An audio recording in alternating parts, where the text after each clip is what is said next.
Good evening. You're listening to the sounds of Johnny Clegg and Savuka as we welcome everyone into our session this afternoon. Welcome. We can see everyone shuffling in, so you can have a little shuffle to this music while we're waiting for our room to fill up. Every man has to be his own savior. I know I can make it on my own if I try, but I'm searching for a great heart. You're all allowed to sing along, although I'm not, apparently. I'm not allowed to sing along, but welcome all of you to do so. I'm searching for the spirit of the great heart to hold and keep me by. I'm searching for the spirit of the great heart under African skies. Sometimes I feel Just going to give it a few more seconds to allow some people to join in. You see Anne-Marie diving to this music. there's so much you can show me. Welcome, John Riziker. Glad to have you on the call.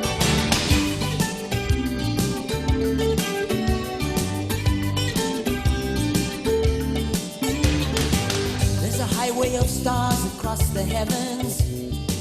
There's a whispering song of the wind. And I think we're gonna get started now. So, good evening and good afternoon. Welcome to all of you. My name is Ryan Omani, and I'm the Managing Director of Get Smarter Short Courses here to you. I'm very excited to moderate today's conversation, and we're going to be talking about the future of work, specifically focusing on some new data on how professionals and businesses are adapting to a changing landscape. Now, firstly, I would just like to introduce Get Smarter. Get Smarter is the short course brand of 2U, and we partner with some of the world's leading universities, Oxford, Cambridge, MIT, Yale, amongst others, and to create industry relevant short courses that help people to thrive professionally. Now, over the past 12 years of our existence, we've improved the lives of over 145,000 students around the world.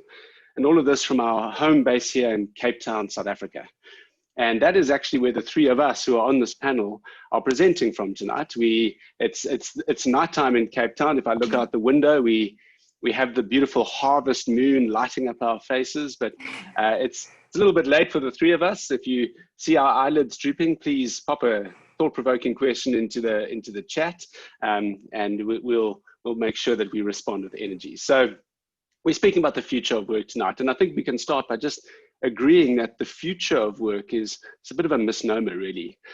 This isn't something that's happening in the future, happening down the line. This is something that's happening right here. It's already here. It's been driven to our shores by the fourth industrial revolution, and the impact, it's really been accelerated by the impact of COVID-19. Now, mainstream media often suggests that we're powerless to disruptive technologies and the impact that it may have on our lives and careers, that the machines and the robots are taking over. However, recent research that's been conducted by 2U with over 8,000 working professionals globally paints a very different picture. The insights were released this week in a report titled "The Future of Work is Here," and it'll be popped into the chat so you can actually see it in the box, maybe click it and download and read the report.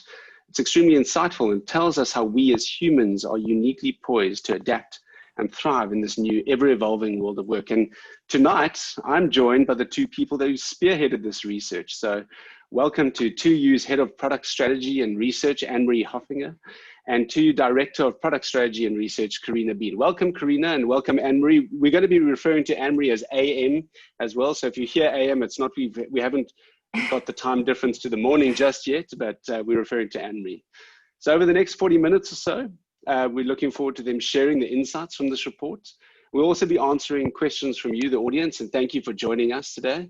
And you're welcome to use the Q&A option to send us your questions, and we'll address as many of them as we're able to towards the end of the session. So to kick us off, Karina, maybe I could pose a question to you about giving us just a brief overview as to why you started this research, what we are hoping to learn, and overall, did any of these findings surprise you? So Karina, maybe you could take a first stab.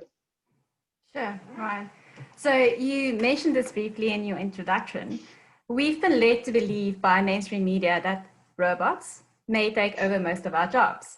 And I'm actually quite curious to know what the audience's perspective is on the future of work.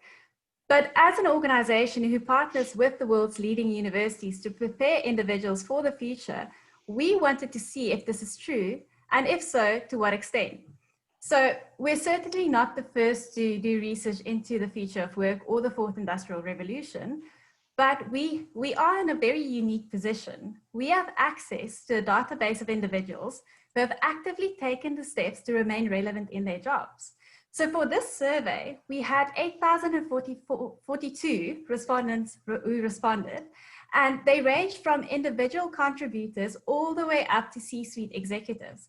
So these individuals had very different perspectives, but they all had a front row seat to how the workplace was changing.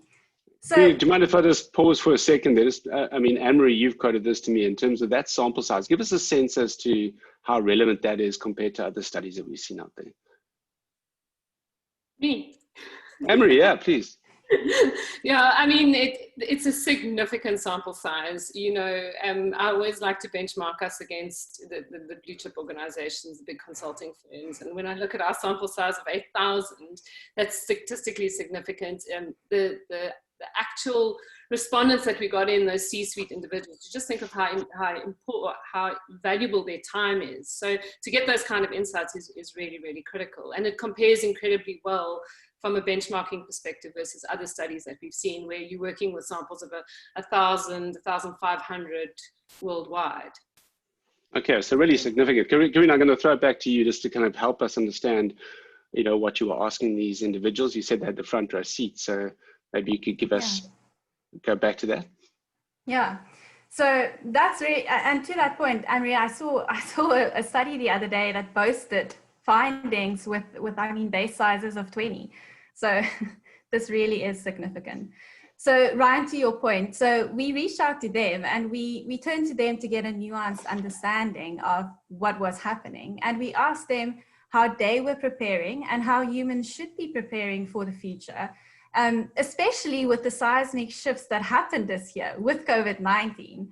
And ultimately, we wanted our own view. We wanted to, from a Get Smarter point of view, understand what was happening and how this will be affecting our consumer base and how this change is different to the revolutions that were coming before this one even. Okay, before, can you give us a sense of this? Maybe Anne-Marie, the different revolutions here? So as Karina mentions, this is not the first Fourth Industrial Revolution report, and the Fourth Industrial Revolution, thanks to its name, we know it's not the Fourth Industrial Revolution, the First Industrial Revolution.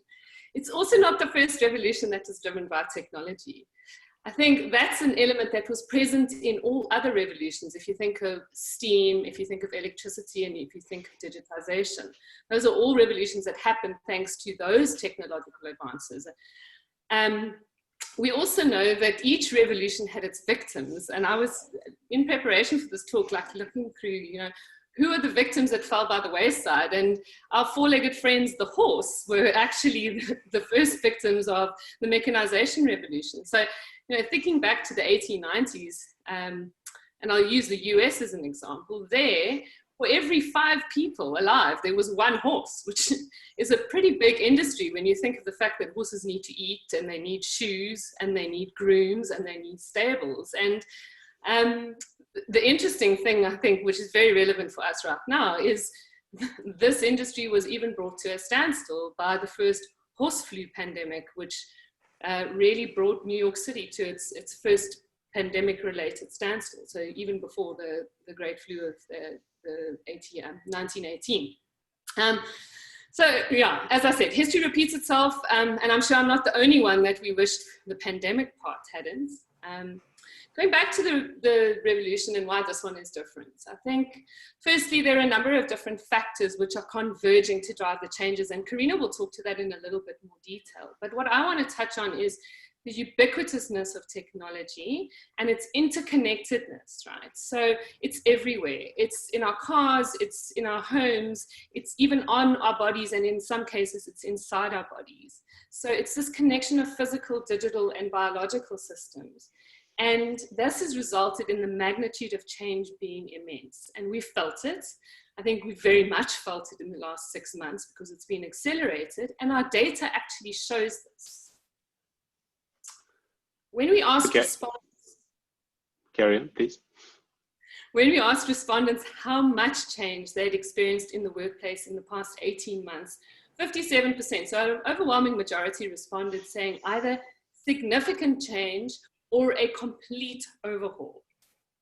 Now, you've got to consider the first time we did this research was in November 2019. That was even before COVID hit. And with the unfolding of COVID in February and March and the economic shutdowns, we realized that we actually really needed to go back and make sure that our results were still valid. So we completed a second wave of research, and that was done in May of this year. And actually what you're seeing is very much largely directional, the same trends. In terms of the actual numbers behind change, yes, there we did see an increase with the numbers moving from 57% of respondents saying significant change or complete overhaul to 70% of respondents, which I think is exactly what you would expect to see. Okay, so you said you mentioned this is really driving change. You mentioned history repeats itself. I guess not horses now, but we certainly have lots of technology that's driving the change. But you also said Karina was going to touch on some of these different factors that are driving the change. Karina, what makes this revolution unique? What are the things that you're talking about in terms of the various factors driving the change here? Can you touch on some of that for us? Sure, Ryan. So we see a number of changes converging with the cyber physical revolution, which is the fourth industrial revolution that mentions. And it is the interconnectedness of these forces that are driven by humans. These are the interconnectedness really is driving the shifts that we see. And the human factor is things like the aging population, globalization, the sustainability efforts, and so on. So within our research, we uncovered 6 main themes, and throughout the discussion, we will touch on them. So let me start with the first one, which is really about this change. And we saw that change in itself is changing. And with COVID, change is just accelerating. And this year so far has felt like someone has been pressing the fast forward button on a remote and they've just not let their finger go. At least that's how it felt. It feels like they've been pressing the repeat button as well, like rewind, fast forward, rewind, like kind of Groundhog Day, keeps on going on as well. Exactly. So, and that is what became clear in this first theme. So what was clear in our research was that technology is a massive driving force behind the fourth industrial revolution. And that's also what our respondents said. So the change that Anne-Marie mentioned, this massive overhaul, accelerated change, people say the number one driving force was technology. And even 45% of respondents say that future anticipated change will be driven by technology. But the interesting thing is that it's not technology by itself. It is the coupling with these other human factors, these human drivers, that is shaping the future, not just the future of work, but also the future of humanity and in general, human nature, which is really so interesting. Now you piqued my interest there. Can you tell us a little bit more about these human changes? Like, this sounds interesting. I would love to, because that actually links to our second theme in our research report, in that the future is much more human than people previously thought. So we actually busted quite a few myths about the future of work in our report. So for those of you who downloaded it, you can read all about it in the report. But it's linked to the skills that make us human, that make the future of work more human than machine. And as machines are able to take over more of the parts of our jobs that we as humans are not best suited for, and let's face it, that we don't really enjoy doing, I for one don't enjoy doing repetitive admin work, we have the opportunity to become better humans. We have the opportunity to improve on our uniquely human skills. Karina, it's so important that you mention that, because it reminds me of a study that I read that came out from McKinsey saying that there's going to be the increase in demand for social and emotional skills is almost as much as the increase in demand for technological skills. So, you know, that very much supports this kind of duality of what we're seeing in terms of the trends that are coming to the fore. And that's exactly it. And Exactly that. So humans, we have a responsibility. We are required to enhance the skills that only we can provide in the workplace. So as Ryan mentioned in his panel discussion yesterday, the skills gap is real. It is real, but it is not just solely in the technical realm as people previously assumed. Critical thinking, leadership, and interpersonal skills. These were the 3 skills that employees and employers ranked first and most important currently and in future as the skills that will be needed in the workplace. And we've also, in our own business as Get Smarter, seen great success with our interpersonal skills courses such as negotiation and communications recently. So this actually links to the 3rd theme that we uncovered in the research, which is that yes, technology is driving change. So the respondents aren't wrong. It is driving change, but not in the way that we expect. So our data shows us that automation will occur in pockets, not in waves. Parts of our jobs will change, but not all of it at once. And this leads to another theme, which is uniquely human and very interesting and important. And it's about a workforce that is broadening in age. And Anne-Marie will speak a little bit more about that. Well, Anne-Marie, tell us about the broadening in age. Unless you're referring to my slightly graying hair, I try to touch it up tonight. So, but tell us about this age broadening. Thank you very much. I appreciate that, Karina. Anne-Marie, can you tell us about this broadening of the age group that we're referring to here, Karina? Sure. So, one of the biggest changes that we're seeing in the workplace at the moment is simply the presence of 4 different generations. So, often you're seeing a lot of press around millennials and the impact of millennials in the workforce. But actually, the biggest group in the workforce at the moment are the boomers. And it's this intersection of having 4 different groups, Gen Zs, millennials, Gen Xs, and boomers together, each with their different attitudes, ways of working and concerns that are creating a very unique environment for employers and something that they probably haven't grappled with before.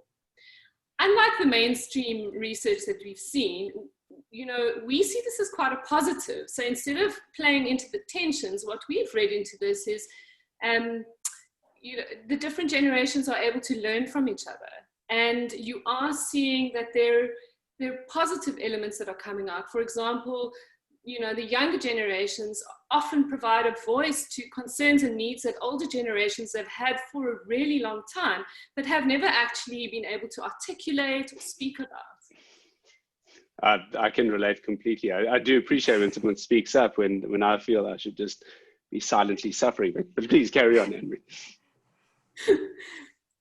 We see, as I said, a lot of discussion about how generations are different, but there is also areas where that thinking converges and you see them having the same opinions about things. And so I think for me, one of the most interesting things about our data was that they really had, across the generations, a strong agreement on how they had experienced this significant change. Everybody mentioned that the change was significant and it had impacted them as we'd gone through the different waves that we've moved at. And I see that in my own team, like we're probably 3 different generations within our own team. And we've all experienced the crisis and the shifts that we've had in the last year at the same time. I think it would be easy to think that younger generations would cope better with change, but really data shows that that's actually not the case. We all struggle with change.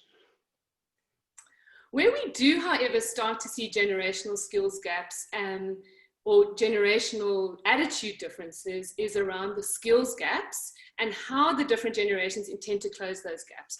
So our studies showed that 1/4 of boomers are looking to upskill to close those perceived gaps. And when they refer to upskilling, they're generally looking at staying in the same kind of career track and just wanting to get more senior, versus reskilling to change careers is the critical driver with Gen X downwards. So, this really points to the broadening or more lateral development of careers. The other point that I found fascinating was the disconnect in the willingness to embrace the gig economy. So I think, that's probably the thing that's furthest from the way that boomers experience the workplace. It's been a really new element that's come in and exploded post 2008. And so, you know, non-existent willingness to partake in the gig economy or to hire in a gig economy type approach for boomers, but a very viable option. And even 10% of Gen Zs looking at gig economy from a hiring perspective, but also working within that space. Okay, and so maybe you can just touch on this here, because I'm hearing changes to the technology definitely driving change. But I'm also hearing that changes in life expectancy. I mean, we're talking about a broad range of generations within the workforce, that's also driving a new way of working. So maybe, Emery, you can tell us a little bit about how this is impacting the concept of a career. Like, does this change too now? Yeah, I think that's the fifth theme that's come out of our research, and the impact of this is changing careers and skills displacement, and that almost fits quite neatly into the macro impact, as in careers, and the micro impact, which is the skills that go within a job or within a career. And it ties back to the original theme, which is change is changing, right? The compressed nature of change has driven shorter tenures in functional roles and in organizations. I mean, the days of being able to learn the ropes in a job for 6 months before you were actually required to perform are kind of really no longer there. Yet that was even a topic when I started my career nearly 18 years ago. Different career paths are emerging. So, you know, as I said, quite a significant change over the last 10 to 15 years. And you're starting to see that in our data. So the data verifies this. So the same percentage of Gen Xers had 5 jobs or more as the silent generation. And the thing that's remarkable about that fact is the silent generation has been in the workforce for 20 extra years. So, you know, that there's just a lot more moving around and mobility. And I think that's also got to do with people trying to move levels as organizations have flattened out. Marie, and your mom, is she part of the silent generation or the baby boom silent? She's silent. So silent generation are, I think, closer to 70. Boomers are your 50s and 60s. I've got a funny story to tell about that at the end of this. So as I said, careers are veering away from the more traditional path. It makes me think of a friend of mine, you know, this traditional path of you join a great organization as a grad and you work your way up. The organization helps define your career path. You go with what they're recommending. The learning and development pathway is mapped out for you. The skills that you obtained are really like related to that organization. And then you've got the other end of the spectrum, right? The more contemporary path where, and I kind of see this much more in my own career. So you move between countries, you move between industries, functions, and you start to leverage this quite transferable toolkit of skills, but in that you get greater ownership of your learning and development journey and career. So I guess that leads us to like kind of what is the answer for this going forward? And you know, this is where it's great to kind of go back to the data, because a partnership between individuals and organizations is actually where we need to land, right? Career ownership and learning and development is slowly changing hands, but it still needs to be jointly held and supported by organizations. And the data in our survey overwhelmingly confirms this. So 54% of respondents said that continuous learning is a joint responsibility between organization and employee from the more macro perspective. Going down to a micro level, Karina, you've also found that careers have not only changed, but the in-demand skills within a specific function that need to be renewed are also changing. That's true, Anne-Marie. So with the emergence of a hybrid job, the very nature of certain careers could very well be upended in the not too distant future. But I mean, some have already. If I just look at my own career in marketing, for an example, that has happened. So what we have found is that the in-demand skills for a marketing manager have evolved by almost 60% in just under 4 years. So that is incredible when you think about that, 60% in just under 4 years. So when I was at university, my curriculum did not include data analysis, apart from Stats 101 in my first year. Yet I am now in a profession where analytical capabilities and numeracy skills are that's most valued above anything else. That's incredible. So, I mean, and that is also why we have such a large portfolio and such a diverse portfolio of marketing short courses, because marketing has really, it's the quintessential example of what a hybrid job is. But what this actually boils down to is that it's critical not only for employees to remain up to date, but also for educators to ensure that the offering that they give to employees remains current and relevant. And there was another pivotal finding in our research that employers and employees are also, there's so much misalignment. You spoke to that, Anne-Marie, and this was yet another pivotal piece where they were misaligned. And it's about where they think the skills gaps lie. So individual contributors indicated that technical and digital skills gaps were the biggest within their organizations. But HR and people managers, above anything else, indicated that the skills gap lie in leadership. So it was this disconnect that led to the creation of the Get Smarter skills hierarchy, which is also available on the Get Smarter website. But we created this and we wanted to offer professionals a way to navigate this changing landscape, especially when they find themselves in hybrid careers, and to understand what their next development step should be. So if you are in the audience and you're wondering how should you prepare yourself to remain competitive, it's really the ability to think critically, analytically, to lead teams and to engage in productive interpersonal relationships. These are the skills that today help you stand out.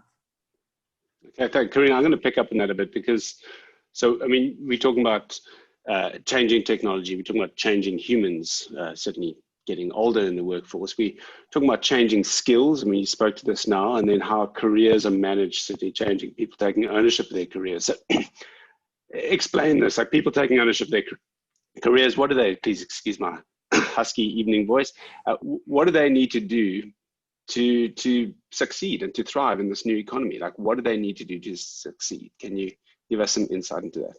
Maybe Anne-Marie, maybe you can give us some insight into that. Switch some gears. So I think this gets us to the final theme of how we, and when I talk to we, I'm talking people and organizations, are adapting to the change. And the fortunate thing is, like, if you had to think of like the one defining quality of a human, it's that adaptability. Change is the thing that we do absolutely best. We may complain about it and moan about it, and it gets a lot of resistance, but actually we will do it, and we'll do it to survive over and over. And it reminds me of a really, really great quote by one of my favorite guys, Peter Drucker. And he says, the greatest danger in times of turbulence is not the turbulence, but it's to act with yesterday's logic. So getting stuck in a mindset that's not going to feed you going forward. So kind of just going back to like who's going to win and what's the success, where's the success going to come from? I think we can look at success from two perspectives, one from an organizational perspective and two from an employee one. Firstly, from an organizational perspective, I think this means winning this battle for talent. So we know there's a talent scarcity at the moment. And winning the talent battle is incredibly difficult. And I think one of the ways that organizations win a talent battle is by ensuring that they've got engaged employees, driving commitment, driving productivity.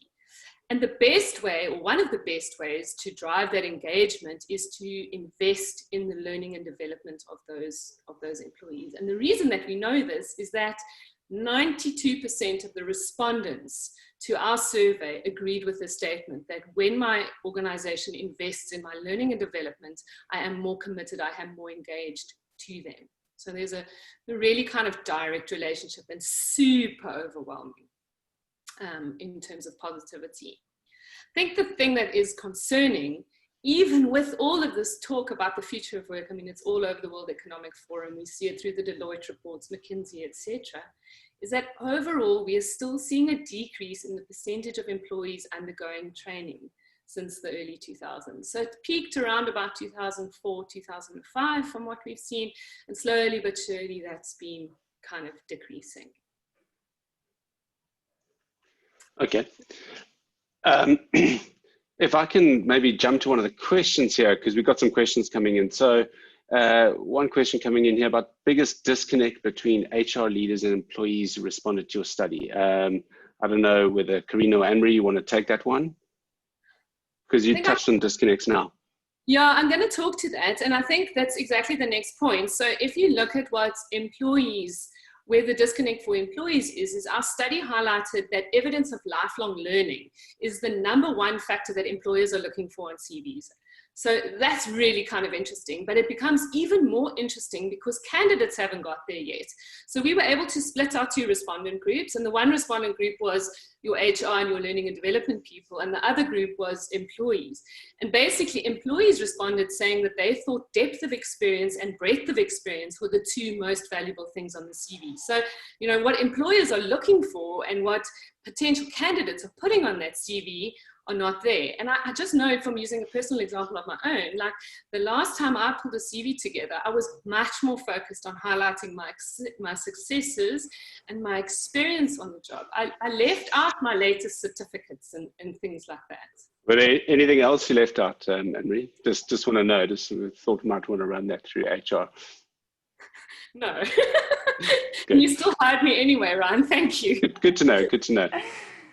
So, I think that's that big disconnect between organizational leadership and the broader employee base. So organizations and employees, we know they absolutely have to work together to solve this reskilling challenge, but it isn't happening at a broad enough base yet at this point. And remaining up to date with skills is something we all have to focus on. It comes in different ways of learning, yeah? And maybe I'm just seeing some more questions coming through the Q&A, so we're going to pivot to some of those now. If that's good, I'll stop asking questions. But one of the questions coming through is talking about how is skills training different across disciplines? For example, what's the difference between skills needed for business, healthcare, or computing professionals?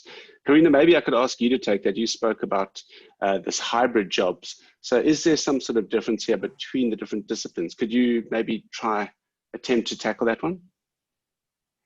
That is a difficult question, but the skills really, there is a need here for both education and employment to adapt to the changes within industry and the changes that we see. So a hybrid job really is a job where we see in-demand skills changing frequently and at a different pace to what people can acquire those skills. And in healthcare and in management or business, we see varying degrees. So skills training for these will be different, but it doesn't mean that you can't create skills training for these different disciplines in a similar way. Okay, great. And then, you want to keep going? Sorry, I don't want to interrupt you there. Please keep going. No, sure. And then I think the thing here is that when we think about skills specifically, there needs to almost be a flip in the thinking. It's not a traditional stagnant curriculum, because it's deeper than just micro learning. Micro learning is not sufficient to really embed skills needed for the longer term. Micro learning and macro learning is different. And I think universities are still critical for skills training and to really embed more macro learning. But there's a flip that needs to be had in the thinking for this, where it needs to be more regular, and skills really needs to be seen as building blocks that can be stacked and used throughout different working contexts as the uses and the needs of employees change, irrespective of discipline, because it will be different for different disciplines. But I think it's the transferability of those skills within the disciplines that we need to flip our thinking of. Now I'm done. Right. Great, thank you, Karina. Sorry, I didn't want to stop you.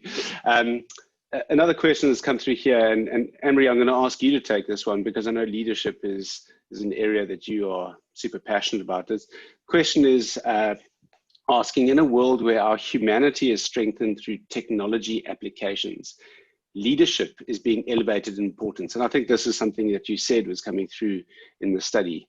The question is, what are the implications of leading organizations in a very diverse, constantly changing, and quantum multi-state chaotic work environment. And Marie, can I ask you to have a crack at that answer? You've done some work on leadership, like the changing nature of the expectations of leaders in business these days. It's not maybe as simple as back in Drucker's day, even though I too am a fan of his. But as things are changing, the macro changes that you've seen come through here, like what is the implications there for leading organizations? What's expected of leaders today? I think it's so interesting that whole topic of leadership, because, leaders are now being asked to grow up into positions where they almost have much more public positions in their industries, in society, for example. And my theory behind that, and it's I've seen quite a lot of evidence that points to it, is that the dearth of leadership that we see from a political perspective is kind of creating a vacuum. And there's this demand for trust, and the government is not delivering trust anymore. And so people are starting to look to other kind of civil institutions and even for-profit institutions to deliver that trust. And I feel like it's very much driven by, the younger generations in the workforce who are much more purpose-led and purpose-driven. And so if you look at the evolution of our leadership courses, yes, a traditional course like, executive leadership is absolutely critical for building leaders, but it's courses that touch on the broader implications for society. So, a course that does that incredibly well is our Global Business and Politics course that we have with Yale. From a diversity perspective, that is a whole other element and like arm of leadership that needs to be considered.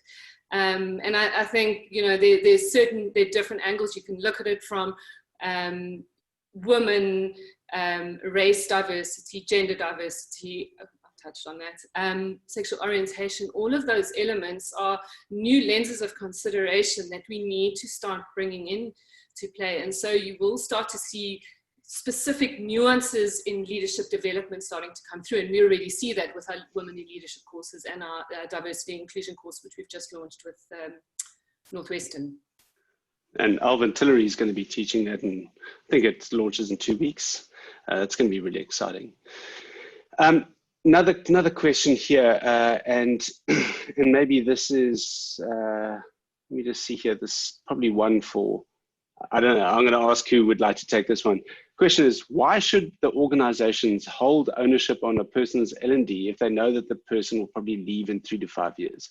And I don't know if this is a touch on the partnership question as to whether it's a joint responsibility versus being owned by the learning and development, but maybe one of you could venture an answer on that question.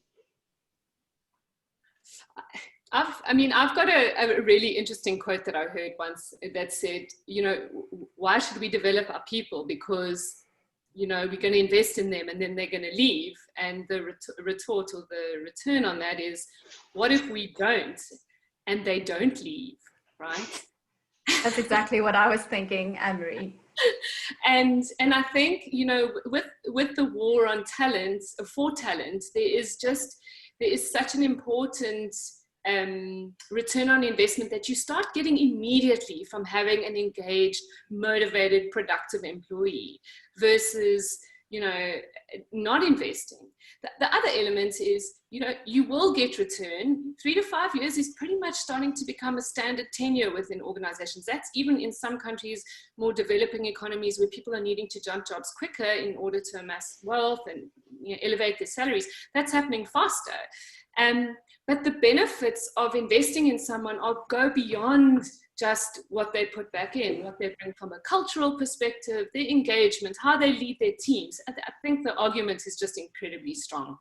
I don't know if you want to add something, Karina. No, I agree with you completely, Anne-Marie. And I think it's a reality that people won't stay. We said 10 years are getting shorter and shorter. It's a non-linear career continuum. People won't, it's not a climb anymore, it's a continuum. People are not going to stay with one company for the entirety of their career. And you just play a part within someone's career. And with gig working, passion economy, knowledge economy. It's you play a part in someone's career and you don't own it. But it doesn't mean that you do not have a responsibility to contribute to it.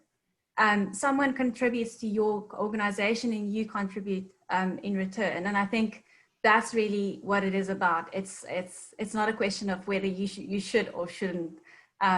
It's both ways. I think that's. And I guess in the battle for talent as well, being a company that it's a good place to have worked for rather than working at is also a good way to attract new talent as well. We got a few minutes left, so I think there's one question that we could probably close out on, and this is maybe to both of you. What advice do you have for those who want to remain competitive in this changing future of work? Karina, maybe I'll throw that to you. Karina, you go for this one. Lifelong learning, for sure. It's lifelong learning and human skills.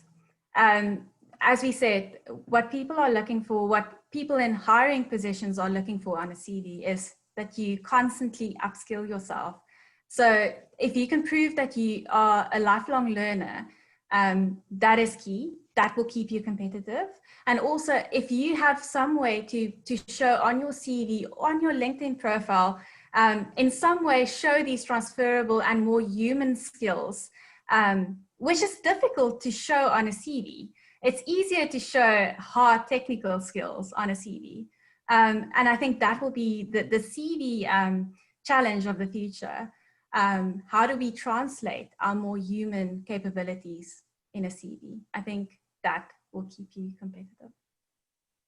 Well, thank you, Karina. I appreciate the advice. I'm gonna close us out. And Henry, you were dying to say something there. You came off mute at the final second. Do you want to close us out, Henry? No, it's fine. Mine is just an opinion anyway. So Karina's got the. Wonderful. Well, thank you. From the research that both the two of you have done together with your teams, I know there's a team behind this as well that's done some great work. It's been incredibly helpful, incredibly interesting, and I know that all of us will gain from it. I urge all of you who've joined the session, thank you for coming out, whether it's the afternoon or the morning or the night for you. Thank you for joining us for our discussion. I urge you to go and download the report. The link will be in the chat box again. And I think, like I know for me personally, I think the research, the insights that we get from this, I think it's really going to help our university partners to know what students are looking for, certainly what skills gaps need to be addressed. For me personally, it's been very, very interesting and very helpful, and I'm certainly going to be taking your advice, Karina, and I'll be enrolling in a course next week in something human, maybe interpersonal skills, or perhaps I'll join Alvin Tillery's course in leading through diversity, equity, and inclusion in 2 weeks' time. But thank you to all of you who joined the session. Thank you to Karina. Thank you, Anne-Marie, for your insights and your participation. I hope all of you have a wonderful day, and I hope that all of you, as you leave the session, go out there and thrive in this beautiful, glorious future of work that is here today. Thank you very much. Bye.